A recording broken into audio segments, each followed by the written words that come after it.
Matthew Murdock é um brilhante advogado criminalista que trabalha em Hell's Kitchen, um dos bairros mais famosos de Nova York. Durante o dia, ele ajuda as pessoas através da lei e durante a noite, ele ajuda elas de uma maneira diferente. Vestido de demônio, ele adentra nas camadas mais inacessíveis da lei que ele defende durante o dia, entrando sempre em conflito com os limites da moralidade e com o que ele mesmo acredita.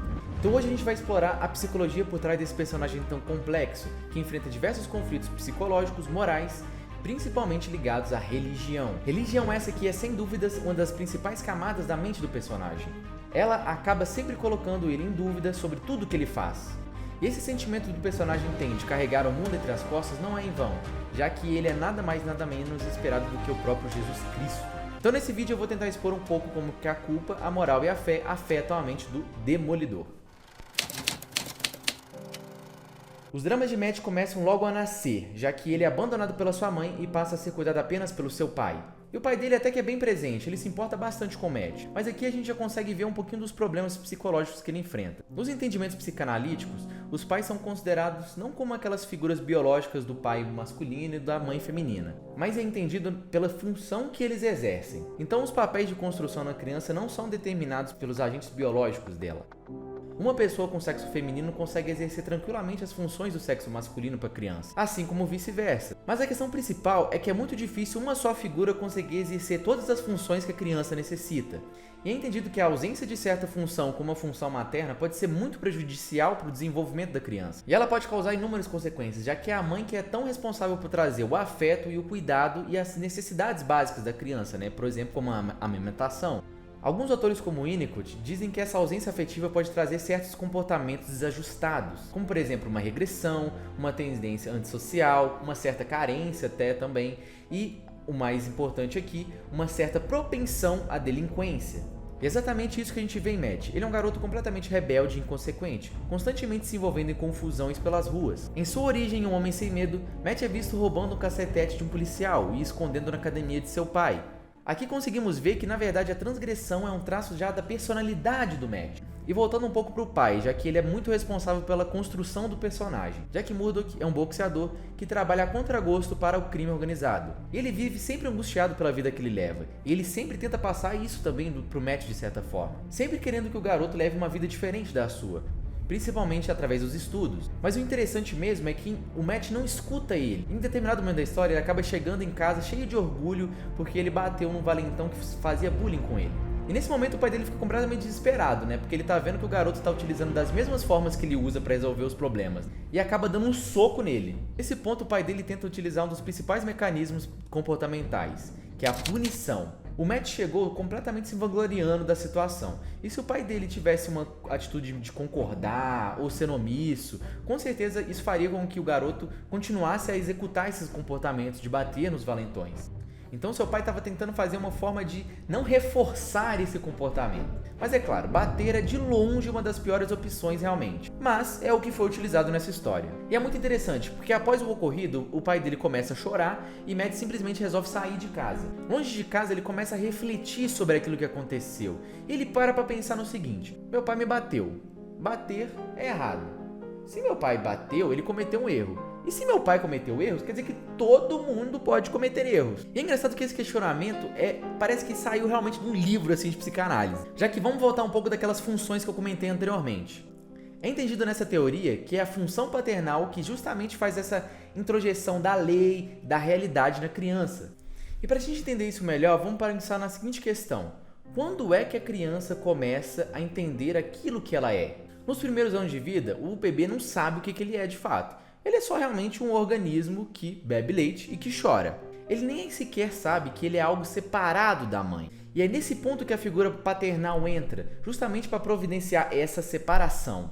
É ele que vai fazer essa desconexão com a mãe, que é algo que é muito necessário, já que é através dessa desconexão que o bebê consegue entender aquilo que é a sua singularidade. E essa ruptura não é instantânea. A criança passa a sua vida sempre vivendo as consequências dessa desconexão, não entendendo assim totalmente o que é ela e o que é o mundo externo. Então realmente, de fato, é a figura paternal que vai fazer com que a criança entenda os seus limites, né? Mas perceba como que essa questão parece não ser totalmente desenvolvida para o Matt, que depois dessa reflexão decide que ele realmente vai estudar as leis. Começando talvez um pouco do seu projeto de vida, mas já a gente fala sobre isso. E Matt, assim, de fato começa a obedecer seu pai. Ele passa a não responder às provocações dos valentões, passa a não se envolver em brigas e realmente a inibir esse comportamento. E tudo isso é completamente achacoalhado quando acontece uma coisa muito significante na vida do garoto.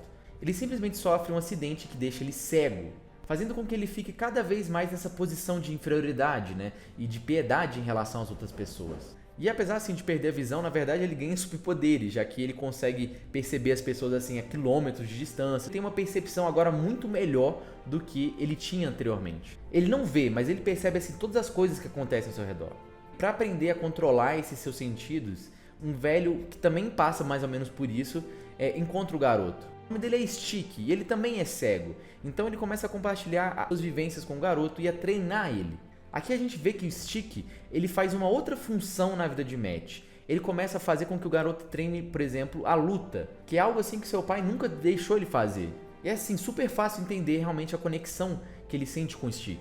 Imagine só quando você, por exemplo, sei lá, você proíbe a sua criança de comer doce e vai lá a vovozinha e dá doce para a criança. Obviamente a gente tende a sempre buscar pessoas que reforçam aqueles nossos comportamentos, né?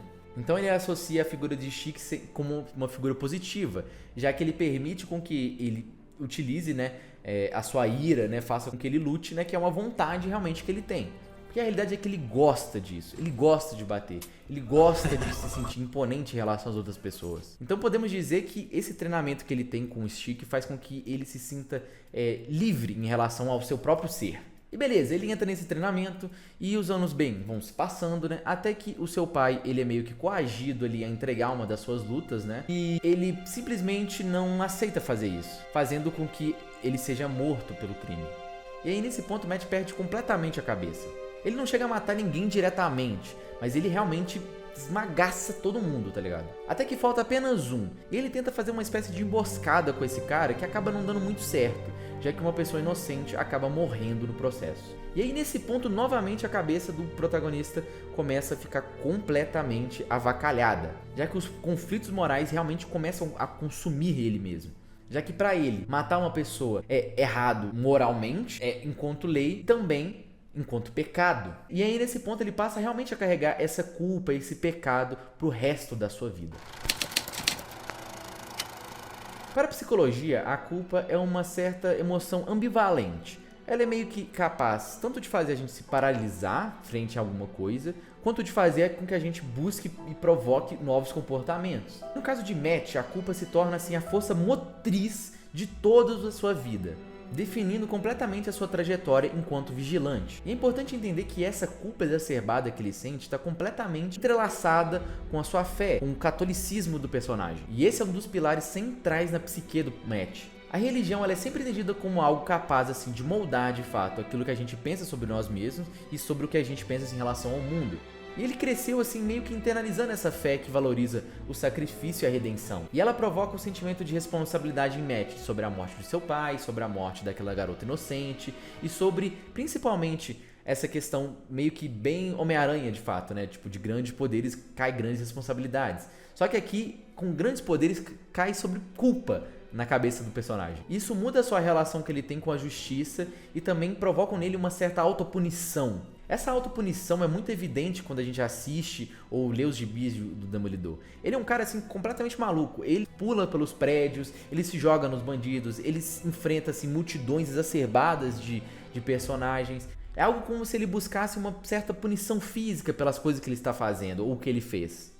Só que isso acaba realmente criando um ciclo vicioso, né? Porque quanto mais ele se expõe ao perigo, mais ele também se expõe a falhas e isso faz com que ele realmente continue se punindo sempre, tá ligado? Essa dinâmica é muito semelhante a um conceito que a gente vê na psicanálise freudiana, referente a essa compulsão pela repetição, onde o sujeito passa sempre a reviver na sua mente, né, na sua psique, os seus traumas, assim, sempre tentando alguma forma de procurar ele, né? Sempre se metendo de novo em certos tipos de comportamentos compulsivos, né, e repetitivos. E ele realmente acredita que ao salvar as pessoas ele está se redimindo de alguma forma, tanto moralmente como em relação à salvação cristã, por exemplo. Dessa forma, a fé que ele sente nada mais é do que um símbolo da luta interna que ele sente dentro dele. Ele é um homem que está sempre tentando, de certa forma, ser um salvador para as pessoas, mas que no fundo acredita que ele não é suficiente para ter essa salvação. E esse é o paradoxo realmente da psicologia do Demolidor. Um homem dividido entre uma punição pelos seus atos e uma necessidade de ajudar as pessoas. Falando um pouco mais só específico sobre a fé e a devoção do personagem. Para a psicologia existencial humanista, a fé ela é entendida como algo que ajuda o ser humano a encontrar sentido na vida, principalmente se levarmos em conta aquela certeza universal que a gente se encontra, que é a morte. Na obra Em Busca do Sentido de Viktor Frankl, o autor argumenta que realmente a fé é justamente um fator muito importante para a gente fazer essa busca sobre a nossa própria construção. E ela realmente pode ajudar a gente a enfrentar certas ocasiões extremas da vida. E acima de tudo ele entende também que a fé é uma escolha por buscar um significado, mesmo quando o mundo de certa forma não oferece as respostas claramente. E nesse ponto a gente pode entender um pouco de que a fé para o personagem, ela não é só também para justificar suas ações, mas ela também acaba se tornando um fardo muitas vezes para ele. Ele sempre vive com uma sensação de que a justiça que ele tanto procura enquanto advogado durante o dia, enquanto demolidor durante a noite, não é suficiente para trazer para ele essa redenção que ele tanto busca. Mas mesmo assim, ele continua nessa devoção pelo catolicismo. E aqui tem um ponto bem interessante sobre isso, porque o Matt ele é cego, e isso é uma coisa muito simbólica pela sua fé. O apóstolo Paulo diz que a fé é a certeza das coisas que a gente não pode ver. E isso é completamente explícito no personagem, né? Já que mesmo não tendo essa visão, ele sempre tem uma coisa meio que de fé de que aquilo que ele está buscando vai ser alcançado. A sua fé é a certeza de que mesmo ele não tendo a visão clara das suas ações e da sua percepção de mundo, ele tem de fato ali um propósito muito maior, né? Uma missão realmente a ser feita. Um propósito assim que vai além da sua visão tangível, além dos efeitos imediatos. Então, paradoxalmente, a sua própria cegueira é o que faz com que ele continue tendo o comportamento de fé que ele tem. Os principais entendimentos que a gente tem em relação à psicologia humanista também, né, é de que a gente meio que se faz no dia a dia, através das escolhas que a gente faz, através das nossas atitudes. E é isso exatamente que a gente vê aqui. Querendo ou não, mesmo com todos esses problemas, Matt escolhe ser o Demolidor. É ele que decide, durante a noite, ir lá e vivenciar esses novos conflitos. E, novamente, o Viktor Frankl, ele acredita que a gente, mesmo nesses momentos mais difíceis, a gente é capaz, sim, de fazer escolhas para a nossa vida. E tentar buscar sempre esse significado. E a gente é sempre moldado a partir das nossas escolhas. Outro cara que fala muito sobre isso também é o Sartre, né? Para ele, o homem nada mais é do que aquilo que ele faz de si mesmo. E o Matt de fato faz essas suas atitudes serem o seu projeto de vida. E de certa forma isso é bastante libertador, né, para ele, porque ele tá realmente fazendo aquilo que é a sua vontade, né? Mas isso também provoca realmente consequências na vida dele. Então ele, mesmo sendo um herói que busca sempre o perdão ou a misericórdia, até mesmo daquelas pessoas que ele tá ali enfrentando, né? Ele vai viver as consequências disso, né?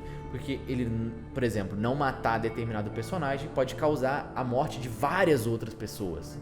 Então, novamente, essa escolha, né, essa devoção e esse entendimento, por exemplo, acaba causando uma âncora, né, que de fato provoca a ruína do personagem.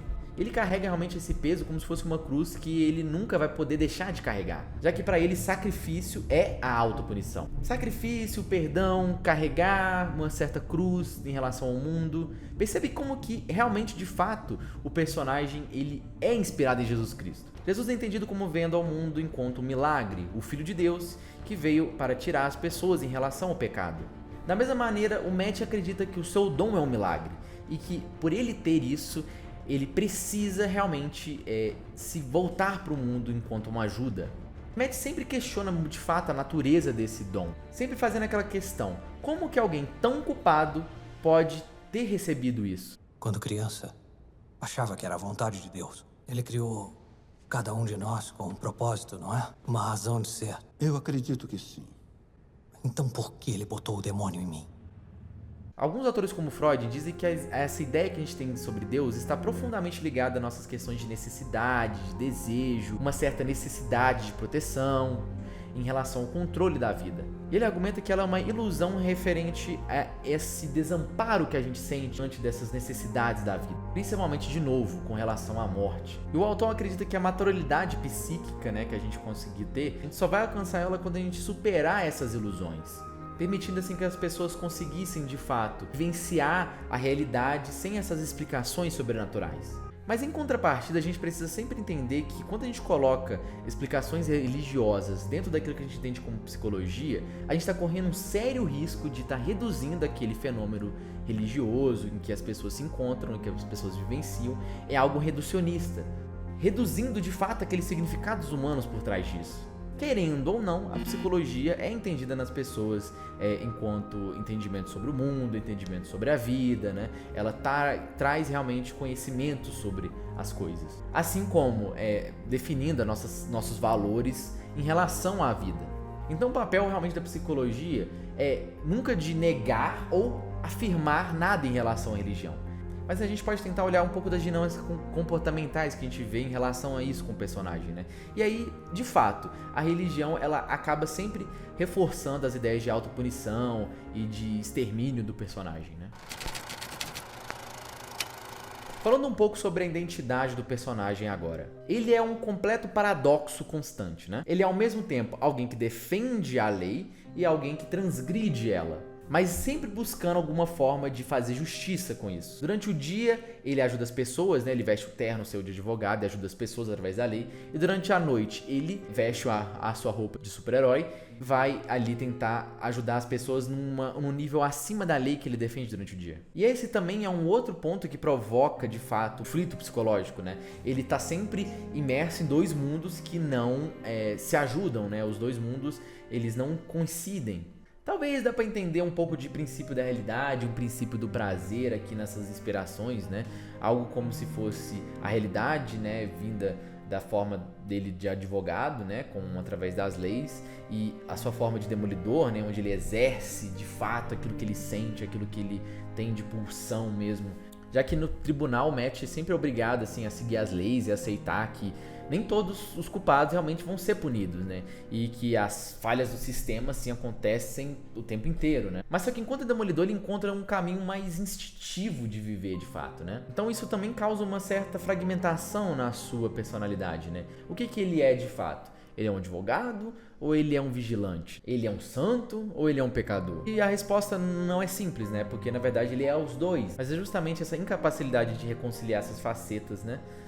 Que acabam provocando esse seu sentimento. Falando um pouco também da sociedade na obra Demolidor. A visão que a gente tem da teoria sistêmica mostra que essas crenças que a pessoa tem, ela não surge do nada, né? E elas são sempre reforçadas ali pelo sistema que a pessoa se encontra, né? Pelo ambiente que ela se encontra. A constante expectativa, né, dos moradores da cidade, né, por proteção, né, do próprio Demolidor, né, e assim como também o perigo evidente que acontece naquela cidade, acabam fazendo com que o sistema, né, do Matt ser o Demolidor sempre continue funcionando, né? Se existe perigo, existe alguém que tem que combater esse perigo. Então eles vão sempre se retroalimentar, né? Isso causa um certo entendimento de que ele é indispensável para realmente a vida daquelas pessoas, né? E isso faz com que ele também continue de fato a ser ele, né? E novamente, né? Essa é a dinâmica que faz o Matt continuar de novo com a autopunição dele, né? Mas também, de certa forma, até reforçam uma certa conexão, né, com o bairro que ele mora, né? Ele não apenas projeta suas dores internas na sua cruzada contra o crime, né? Mas ele vê na própria Hell's Kitchen uma tentativa de separar suas próprias feridas emocionais. Mesmo que isso se permita realmente entrar mais ainda no seu conflito de dualidade. E a comunidade, ela funciona realmente ali como uma extensão, né, do seu próprio ser, né? Ele sente realmente que precisa proteger ela a todo custo. Então ele meio que também, de certa forma, internaliza esse sentimento que as pessoas têm para a sua própria missão. Torna o Matt, né, o Demolidor, um personagem tão interessante, né, é que ele é de fato humano, assim, a gente pode ver. Já que ele é um herói que não é nada perfeito. Ele é um cara que luta diariamente contra os seus demônios internos. A religião, né, essa devoção que ele tem, traz um propósito pro personagem, né, mas também realmente aprisiona ele a ciclos viciosos de autopunição. E é por isso que mesmo diante da escuridão que o cerca, ele vai sempre continuar avançando, né? E acreditando que um dia ele pode sim encontrar a paz que ele tanto deseja, né? Mesmo que isso signifique por mais dor e por mais sacrifício, né? Bom, não há nenhum transtorno determinado no personagem, né? O que a gente pode perceber é que ele realmente tem, de fato, assim, diversos tipos de comportamentos bem disfuncionais, né? Principalmente se a gente considerar realmente essa tendência autodestrutiva do personagem, né? Mas todos esses sintomas são bem característicos, assim, de uma certa falta de sentido nas coisas que o personagem carrega. De novo, referenciando o Viktor Frankl, né? O autor diz que essa crise de sentido que a gente tem é justamente porque a gente não encontra um porquê, né, da nossa existência, né? E a sua crise existencial poderia ser muito bem resolvida se ele encontrasse uma autenticidade nas coisas que ele faz, né? Assim, tentando realmente reconciliar, assim, os seus papéis, né, durante a sociedade e, de fato, aceitando, né, aquilo que aconteceu, né? E bom, se você curtiu o vídeo, se interessou aí por mais conteúdos do tipo, dá aquela forcinha, aquele like, aquele compartilhamento. Lembrando sempre também, dá aquele feedback bom, aquela crítica sempre construtiva, que é importante de qualquer coisa aqui que você prestou atenção, que eu deixei escapar, seja do conteúdo em si ou da edição e tal, é muito importante pra mim, beleza? Fica assim, um forte abraço e até a próxima.